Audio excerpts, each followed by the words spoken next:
ನಮಸ್ಕಾರ ವೀಕ್ಷಕರೇ, ಶ್ರೀಗರಿ ವಾರ್ತೆಗರಿಗೆ ಸ್ವಾಗತ. ಜುಲೈ 6, 2026ರಂದು ಮೈಸೂರು ನಗರ ಪಾಲಿಕೆ ಮುಖ್ಯ ಕಚೇರಿಯಲ್ಲಿ ಪಂಚ ಗ್ಯಾರಂಟಿ ಯೋಜನೆಯ ಸಭೆ ಕರೆಯಲಾಗಿತ್ತು. ಈ ಸಭೆಯಲ್ಲಿ ಮೈಸೂರು ನಗರ ಪಂಚ ಗ್ಯಾರಂಟಿ ಯೋಜನೆಯ ಅಧ್ಯಕ್ಷರಾದ ಶ್ರೀಮತಿ ಪುಷ್ಪವಲ್ಲಿ ಕೃಷ್ಣರಾಜ, ಚಾಮರಾಜ ನರಸಿಂಹರಾಜ ಕ್ಷೇತ್ರದ ಅಧ್ಯಕ್ಷರಾದ ವಿನಯ್ ಕುಮಾರ್, ಮಹಾದೇವಣ್ಣ, ಸುಶೀಲಾ ಮರಿಗೌಡರು, ಸದಸ್ಯರುಗಳಾದ ಡೈರಿ ವೆಂಕಟೇಶ್, ಇಂದಿರಮ್ಮ, ಬಾಲಕೃಷ್ಣ, ಸಿದ್ದಲಿಂಗಯ್ಯ, ರಾಮಣ್ಣ, ಇನ್ನೂ ಅನೇಕ ಸದಸ್ಯರುಗಳು, ಅಧಿಕಾರಿಗಳು ಭಾಗವಹಿಸಿದ್ದರು. ಹಂಚಿ ಗ್ಯಾರಂಟಿ ಯೋಜನೆಗಳ ಸಾರ್ವಜನಿಕರುಗಳಿಗೆ ಅನುಕೂಲವಾಗುವಂತೆ ಕೆಲಸ ಮಾಡಬೇಕೆಂದು ಸಭೆಯಲ್ಲಿ ನಿರ್ಣಯ ಕೈಗೊಳ್ಳಲಾಯಿತು. ಎಲ್ರಿಗೂ ನಮಸ್ಕಾರ. ಇವತ್ತು ಈ ಗ್ಯಾರಂಟಿ ಯೋಜನೆಯ ಎಲ್ಲ ಸದಸ್ಯರನ್ನ ಕರೆದಿರೋ ಉದ್ದೇಶ ಏನಂದರೆ, ನಿನ್ನೆ ನಾನು ಬ್ಯಾಂಗ್ಳೂರಲ್ಲಿ CM ಅವರು ಮತ್ತೆ ನಮ್ಮ ಗ್ಯಾರಂಟಿ ಅಧ್ಯಕ್ಷರಾದಂಥ ರೇವಣ್ಣ ಒಂದು ಮೀಟಿಂಗ್ ತಗೊಂಡಿದ್ರು. ಈ ಚೆಸ್ಕಾಮ್ನಲ್ಲಿ ಈಗ ಏನು KEB ಅವರು ಮನೆಗೆ ಹೋಗಿ ಪರಿಷ್ಕರಣೆ ಮಾಡ್ತಾ ಇದ್ದಾರೆ. ಸೊ ಆ ಪರಿಷ್ಕರಣೆಯಲ್ಲಿ ನೀವು ಗ್ಯಾರಂಟಿ ಸದಸ್ಯರು ಎಲ್ಲರೂ ಭಾಗವಹಿಸಬೇಕು. ಎಲ್ರಿಗೂ ಈ ಒಂದು ಯೋಜನೆ ತಲುಪ್ತಿದೆಯಾ, ಮತ್ತು ಫಲಾನುಭವಿಗಳು ನಮ್ಮ ಕರ್ನಾಟಕದವ್ರು ಆಗಿದ್ದಾರಾ ಇಲ್ಲ ಅನ್ನೋದು ಗುರುತಿಸ್ಕೋಸ್ಕರ ಮನೆಗೆ ಹೋಗಿ ತಾವುಗಳೆಲ್ಲರೂ ಈ ಒಂದು ಪರಿಷ್ಕರಣೆಯಲ್ಲಿ ಭಾಗವಹಿಸ್ಬೇಕಂತೇಳಿ ನಮಗೆ ನಿರ್ದೇಶನ ಕೊಟ್ಟರು. ಸೊ ಹಾಗಾಗಿ ನಾನು ಅರ್ಜೆಂಟಾಗಿ ಚೆಸ್ಕಾಮ್ ಅವ್ರನ್ನೂ ಸಹ ಕರೆಸ್ಕೊಂಡು ಮೀಟಿಂಗ್ ಅವ್ರ ಹತ್ರ ಡಿಸ್ಕಸ್ ಮಾಡಿದೆ. ಈ ಒಂದು ಪರಿಷ್ಕರಣೆ ಹೇಗಿರುತ್ತೆ, ಹೇಗೆ ಮಾಡ್ಬೋದು, ನಮ್ಮ ಸದಸ್ಯರು ಹೇಗೆ ಭಾಗವಹಿಸ್ಬೋದು ಅನ್ನೋದಕ್ಕೆ ಅವ್ರ ಹತ್ರ ಮಾಹಿತಿ ತೊಗೊಂಡಿದ್ದೀನಿ. ಅವ್ರು ಇವತ್ತು ಯಾವ್ಯಾವ ವಾರ್ಡಿಗೆ ಯಾರ್ಯಾರು ಬರ್ತಾರೆ ಮತ್ತು ಅವ್ರ ಫೋನ್ ನಂಬರ್ನ ಕೊಡ್ತೀನಿ ಅಂತ ಹೇಳಿದ್ದಾರೆ. ಅವ್ರು ಕೊಟ್ಟ ನಂತರ ತಮಗೆ ಆ ಫೋನ್ ನಂಬರ್ಗಳನ್ನ ಕಳಿಸ್ಕೊಡ್ತೀನಿ.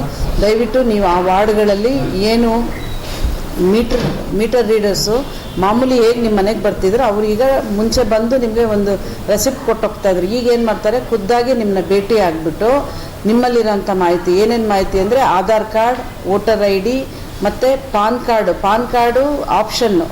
ನೀವು IT ಪೇಯರ್ ಆಗಿದ್ರೆ ಮಾತ್ರ ಅದನ್ನು ಕೊಡಬೇಕಾಗುತ್ತೆ, ಇಲ್ಲಾಂದರೆ ಪಾನ್ ಕಾರ್ಡ್ ಕೊಡೋಂಗಿಲ್ಲ. ಮತ್ತು ಮನೆ ಅಗ್ರಿಮೆಂಟು, ಬಾಡಿಗೆದಾರರಾಗಿದ್ದರೆ ಮಾತ್ರ ನೀವು ಮನೆ ಅಗ್ರಿಮೆಂಟ್ ಕೊಡಿ. ಅವ್ರು ಬೇಡ ಅಂತ ಹೇಳ್ಬೋದು. ನೀವು ಬೇಡ ಅಂತ ಹೇಳಿದ್ರೆ ನಿಮ್ಗೆ ಅಲ್ಲಿಗೆ ಮೋಸ್ಟ್ಲಿ ನಿಮ್ಗೆ ಈ ಒಂದು ಸವಲತ್ತು ಸಿಗೋದಿಲ್ಲ. ಮನೆ ಅಗ್ರಿಮೆಂಟ್ನ ಸಹ ನೀವು ಕೊಡಿ.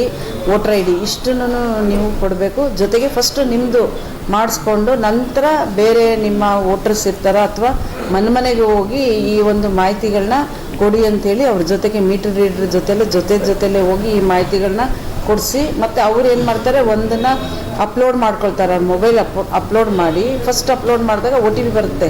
ಈಗ ನಿಮ್ಮ ಹೆಸರು ರೇಷ್ಮಾ ಅಂತ ಹೆಸರು ಕೊಟ್ಟಾಗ ನಿಮ್ಮ ಫೋನ್ ನಂಬರ್ ಫಸ್ಟ್ ಇದಾಗಿದೆ ಅಲ್ವಾ, ಆಗ ಏನು ಬರುತ್ತೆ, ನಿಮ್ಮ ನಂಬರ್ಗೆ ಒಂದು OTP ಬರುತ್ತೆ. ಆ OTP ಹೇಳಿ. ಮತ್ತು ನೀವು ಆಧಾರ್ ಕಾರ್ಡ್ ನಂಬರ್ ಹೇಳಿದಾಗಲೂ ಒಂದು OTP ಬರುತ್ತೆ, ಅದನ್ನು ಹೇಳಬೇಕು. ಹೇಳಿದ ನಂತರ ಬಾಕಿ ಇದು ಓಪನ್ ಆಗುತ್ತೆ. ಬಾಕಿ ಡೀಟೇಲ್ಸ್ ಓಪನ್ ಆದಾಗ ಆ ಡೀಟೇಲ್ಸ್ ಕೊಟ್ಟ ನಂತರ ನಿಮ್ಗೊಂದು ಅಕ್ನಾಲೇಜ್ಮೆಂಟ್ ಕೊಡ್ತಾರೆ. ಅದು ನಿಮಗೆ ಐಡೆಂಟಿಫೈ ಆಗಿದೆ ಅಂತ ಹೇಳ್ಬಿಟ್ಟು. ಸೊ ಅಕ್ನಾಲೇಜ್ಮೆಂಟ್ನ ನೀವು ಇಟ್ಕೋಬೇಕಾಗುತ್ತೆ. ಸೊ ಈ ಒಂದು ಕಾರ್ಯಕ್ರಮನ ನಮಗೆ ಯಶಸ್ವಿ ಮಾಡಬೇಕಂತ ಹೇಳ್ಬಿಟ್ಟು ನಮ್ಮ CM ಆದಂಥ DK ಶಿವಕುಮಾರ್ ಅವರು ಹಾಗೂ ರೇವಣ್ಣ ಸಾರು ಮನೆಗೆ ಹೋಗಿ ಮಾಡಬೇಕಂತ ಈ ಒಂದು ಕಾರ್ಯಕ್ರಮನ ಯಶಸ್ವಿಗೊಳಿಸ್ಬೇಕಂತ ಹೇಳ್ಬಿಟ್ಟು ಹೇಳಿದ್ದಾರೆ. ಜೊತೆಗೆ SIR ಬಗ್ಗೆನೂ ತಾವುಗಳು ಗಮನ ಹರಿಸ್ಬೇಕು ಅಂತ ಹೇಳ್ಬಿಟ್ಟು. ಈಗ ವೋಟರ್ ID ಕೇಳಿದಾರಲ್ಲ, ಯಾರೋ ಚೆಸ್ಕಾಮರು ವೋಟರ್ ID ಕೇಳಿದ್ದಾರೆ. ವೋಟರ್ IDಲಿ ಹಳೇ ವೋಟರ್ ID ಇರೋವ್ರದ್ದು ಕಷ್ಟ ಆಗ್ತಿದೆ. ಈಗ ನಮ್ಗೆ ಏನು ಈಸಿ ಆಗ್ತಾಯಿದೆ ಅಂದರೆ SIR ಫಾರಮ್ ಬರ್ತಾ ಇದೆಯಲ್ಲ, ಅದರಲ್ಲೇ ಹೊಸ ವೋಟರ್ ID ನಂಬರ್ ಬಂದುಬಿಡ್ತಾ ಇದೆ. ಸೊ ಹಾಗಾಗಿ ನೀವು ಓದೋರಿಗೆ ನೀವು ಹೋಗೋ ಮುಂಚೆ ಒಂದು ರೌಂಡ್ ಮನೆಗೆ ಹೋಗ್ಬಿಟ್ಟು ಹೇಳಿ ನಿಮ್ಮದು ವೋಟರ್ ID ತೆಗೆದಿಟ್ಕೊಳ್ಳಿ. ಹಳೇದಾಗಿದ್ದರೆ ನಿಮ್ಗೆ SIR ಫಾರಮ್ ಬಂದಿದ್ದರೆ ಅದರಲ್ಲೇ ಹೊಸ ID ನಂಬರ್ ಬರುತ್ತೆ. ಇದು ಅಪ್ಲೋಡ್ ಆದರೆ ಮಾತ್ರ ನಿಮಗೆ 200 ಯೂನಿಟ್ ಸಿಗೋದು. ಮತ್ತು SIRಲ್ಲೂ ನೀವು ಭಾಗವಹಿಸ್ಬೇಕಂತೇಳಿ SIR ಬಗ್ಗೆನೂ ನೀವು ಅವ್ರುಗಳಿಗೆ ಎಚ್ಚರಿಕೆ ಕೊಡಬೇಕಾಗ್ತದೆ, ಅವೇರ್ನೆಸ್ ಕೊಡಬೇಕಾಗುತ್ತೆ. SIR ಫಾರಮ್ ನೀವು ಏನು ಹೇಳ್ಬೇಕಂತ ಹೇಳಿದ್ರೆ, SIR ಫಾರ್ಮ್ನ ಒಂದು ಡೂಪ್ಲಿಕೇಟ್ ಮಾಡ್ಕೊಳ್ಳೋಕೆ ಹೇಳಿ ಅವ್ರಿಗೆ. ಡೈರೆಕ್ಟಾಗಿ ಒರಿಜಿನಲ್ ಫಾರ್ಮ್ಗೆ ಅಪ್ಲೋಡ್ ಮಾಡಬೇಡಿ, ಏನು ಬರಿಬೇಡಿ. ನೀವು ಜೆರಾಕ್ಸ್ ತೊಗೊಂಡು 2002ರದ ಡೀಟೇಲ್ಸ್ ತೊಗೊಂಡು ನೀವು ಬಾಕಿದನ್ನು ಬರೀರಿ ಅಂಥೇಳಿ. ಅಕಸ್ಮಾತ್ ಅವ್ರಿಗೆ 2002ರದ್ದು BLOಗಳ ಹತ್ರ 2002 ಇರಲೇಬೇಕು.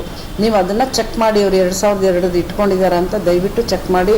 2002ರದ ಮಾಹಿತಿ ಇಲ್ಲದಿದ್ದರೆ ನೀವು ಫಾರ್ಮ್ನ ಫಿಲ್ ಮಾಡೋಕ್ಕಾಗೋದೇ ಇಲ್ಲ.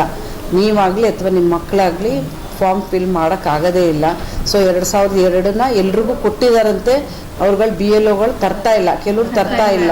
ಸೊ ನೀವು ಅವ್ರಿಗೆ ಇನ್ಸ್ಟ್ರಕ್ಷನ್ ಕೊಡಿ. ಈಗ ನಿಮಗಾಗಲೇ ನಿಮ್ಮ ಶಾಸಕರು ನಿಮ್ಗೆಲ್ರಿಗೂ BLA 2ಗಳಂತ ಹೇಳಿಬಿಟ್ಟು ನಿಮ್ಮನ್ನ ಕಳಿಸ್ತಾ ಇದ್ದಾರಲ್ಲ. ಸೊ ನಿಮ್ಮ ಜೊತೆ ಇರೋ BLOಗಳಿಗೆ ಇದನ್ನು ತನ್ನಿ, ನಾಳೆಯಿಂದ ನೀವು 2002ರನ್ನ ನಮಗೂ ಒಂದು ಕಾಪಿ ಕೊಡಿ, ನಾವು ಜೆರಾಕ್ಸ್ ತೊಗೊಳ್ತೀವಿ ಅಂತೇಳಿ ಒಂದೊಂದು ಕಾಪಿ ತೊಗೊಂಡು ಮುಂಚಿತವಾಗಿ ನೀವು ಮನೆಗಳಿಗೆ ಹೋಗಿ ಅವ್ರಿಗೆ 2002 ಕೊಡೋ ಅಂಥ ಮಾಹಿತಿನ ಕೊಡೋ ಅಂಥ ಪ್ರಯತ್ನ ಮಾಡಬೇಕು. SRIಲ್ಲೂ ಭಾಗವಹಿಸಬೇಕು. ಮತ್ತು ಏನು ಮನೆಗೆ ಹೋಗಿ ಚೆಸ್ಕಾಂ ಅವರು ಮಾಹಿತಿ ತಗೊಳ್ತಾರೆ ಇದರಲ್ಲೂ ಭಾಗವಹಿಸ್ಬೇಕಂತೇಳಿ CM ಅವ್ರು ಕೇಳ್ಕೊಂಡಿದ್ದಾರೆ. ದಯವಿಟ್ಟು ನೀವೆಲ್ಲರೂ ಈಗ ನಾನು ಅವ್ರದ್ದು ಡೀಟೇಲ್ಸ್ ಕಳಿಸ್ಕೊಡ್ತಾರೆ, ಯಾವ್ಯಾವ ವಾರ್ಡ್ಗೆ ಯಾರ್ಯಾರು ಮೀಟರ್ ರೀಡರ್ ಇದ್ದಾರೆ ಅಂತ. ಅದನ್ನು ನಿಮ್ಗೆಲ್ರಿಗೂ ಗ್ರೂಪಲ್ಲಿ ಹಾಕ್ತೀನಿ, ಇಲ್ಲ ನಿಮ್ಮ ಅಧ್ಯಕ್ಷಗಳಿಗೆ ಕಳಿಸ್ಕೊಡ್ತೀನಿ. ನೀವು ಅವರಿಂದ ಮಾಹಿತಿ ತೊಗೊಂಡು ನೀವುಗಳೇ ಯಾವ್ಯಾವ ವಾರ್ಡ್ ಮಾಡ್ತೀರಾ, ನಿಮ್ಮ ವಾರ್ಡ್ ಮಾಡ್ತೀರಾ, ಅಕ್ಕಪಕ್ಕದ. ಈಗ ಸಪೋಸ್ NRಲ್ಲಿ 15 ಎಷ್ಟು ವಾರ್ಡ್ ಬರುತ್ತೆ ಮಾದೇವಣ್ಣ? 23 ವಾರ್ಡ್ ಬರುತ್ತೆ. ನೀವು 10 ಜನ ಇದ್ದೀರಾ ಅಂತ ಅಂದ್ಕೊಂಡಿದ್ದೀನಿ ಮೆಂಬರ್ಸ್. ಇಬ್ಬಿಬ್ರು ಒಂದೊಂದು ವಾರ್ಡ್ ತೊಗೊಂಡ್ರೆ ಮುಗಿಯುತ್ತೆ. ಒಂದೊಂದು ವಾರ್ಡ್ ಒಬ್ಬೊಬ್ಬರು ಮೀಟರ್ ರೀಡರ್ಸ್ ಇರ್ತಾರೆ. ಅವ್ರಿರೋ ಟೈಮ್ನೆಲ್ಲ ಅದೇ ಈಗ ನಂಬರ್ ಕೊಡ್ತೀನಿ ಅಂದರೆ ನಿಮಗೆ ಫಾರ್ವರ್ಡ್ ಮಾಡ್ತೀನಿ, ನೀವು ಅವ್ರನ್ನ ಕಾಂಟ್ಯಾಕ್ಟ್ ಮಾಡಿಕೊಂಡು ಯಾವ ಟೈಮಲ್ಲಿ ಮಾಡ್ತಾರೆ ಅಂತ ಅಟ್ಲೀಸ್ಟ್ ಒಂದು 10 ಮನೆ 15 ಮನೆಗೆ ಹೋಗಿ ಅವ್ರು ಮಾಹಿತಿ ಕೊಡೋಂಥ ಪ್ರಯತ್ನನ ಮಾಡಿ. ಇದಾದ ನಂತರ ಬೇರೆ ಮಾಹಿತಿಗಳು ಕೊಟ್ಟಿದ್ದಾರೆ, ನಾನು ಅದನ್ನು ಡಿಸ್ಕಸ್ ಮಾಡ್ತೀನಿ, ಅದು ಹೇಗೆ ಮಾಡ್ಬೋದು ಅಂತ ತಮ್ಮೆಲ್ಲರ ಅಭಿಪ್ರಾಯ ನಾನು ಕೇಳಲಿಕ್ಕೆ ಇಷ್ಟಪಡ್ತೀನಿ. ಮತ್ತೆ ಮುಂದಿನ ವಾರ್ತೆಗರಿಯಲ್ಲಿ ಭೇಟಿಯಾಗೋಣ. ಶ್ರೀಗರಿ, ನಿಮ್ಮ ಮನದಾಳದ ಗರಿ.